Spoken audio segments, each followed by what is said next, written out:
আমরা এখন দেখব কিভাবে টোটাল সিএসভি কনভার্টার আমাদের পিসিতে ইনস্টল করতে হয়। টোটাল সিএসভি কনভার্টারের ইনস্টলেশন ফোল্ডারটি ডেস্কটপে রয়েছে। ডাবল ক্লিক করব, সেটআপ ফাইলটিতে ডাবল ক্লিক করব। Okay, next, next, next, next, install.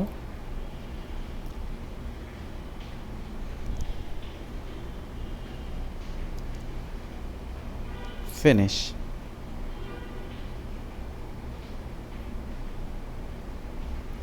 আমরা দেখতে পাচ্ছি টোটাল সিএসভি কনভার্টারের ইন্টারফেসটা আমাদের সামনে ওপেন হয়েছে, কিন্তু এখানে একটা বাই নাও অপশন দেখাচ্ছে। আমরা এখন একটি প্যাচ ইনস্টল করার মাধ্যমে এটিকে রেজিস্টার করে নেব। টোটাল সিএসভি কনভার্টারটি ক্লোজ করে দিচ্ছি। আমাদের ইনস্টলেশন ফোল্ডারে প্যাচ ফোল্ডার রয়েছে একটি, ডাবল ক্লিক করি। প্যাচ 64 বিট, আমার পিসি যেহেতু 64 বিট সেজন্য আমরা প্যাচ 64 বিট ইনস্টল করছি। আপনার পিসিটি যদি 32 বিট হয়ে থাকে তাহলে আপনি 32 বিট প্যাচ ইনস্টল করবেন। ডাবল ক্লিক করছি, রান, নেক্সট, ইনস্টল।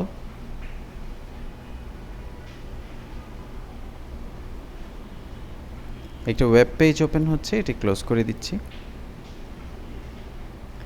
আরও একটি ওয়েব পেজ ওপেন হচ্ছে, এটিও ক্লোজ করে দিচ্ছি। ফিনিশ।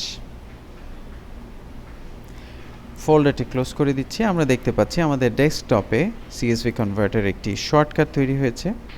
আমরা এখন খুব সহজেই সিএসভি কনভার্টারটি ওপেন করে এখানে যে কোনো কমা সেপারেটেড ভ্যালু ফাইলকে এক্সেল ফরম্যাটে কনভার্ট করে আমাদের কাজে লাগাতে পারবো।